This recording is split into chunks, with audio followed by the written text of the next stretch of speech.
ओम श्रीम श्री सारथी देवायन आज बालेश्वर ओराड़ फुलाड़ी महाप्रभु श्रीमद सारथी देवंकर दिव्य सत्संग अनुष्ठित होती। महाप्रभु को करुणा हेले सत्संग अनुष्ठित हम जी जिते बड़ धनी ही था कहीं जार जिते पैसा थाऊ ना कहीं कहीं भी सत्संग करें जार इच्छा थे भी प्रभु को कृपा ना कहीं भी सत्संग आसपारे ना जी न चाहिए भी जी न चाहूब भी प्रभु ताको टाणी आणवे सत्संग को अनुभूति तो एमती बहुत अच्छी।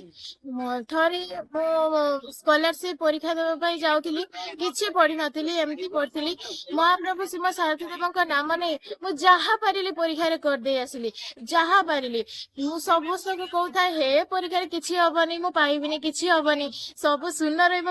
भाभी किसी हेनी किंतु केमती के जानी किसी दिन पर मु स्कॉलरशिप पाई खबर आसला मोर जमा विश्वास भी है कि मु स्कॉलरशिप पाई कारण मो परीक्षा किसी भी माने ठीक से कर नथिली मु महाप्रभु श्रीमद सारथी देव नाम नहीं जहाँ पारिली मु लिखि देइथिली किंतु केमती जानिनी मु स्कॉलरशिप पाई जाइथिली आ बहुत अनुभूति अछि। महाप्रभु को कृपा हेले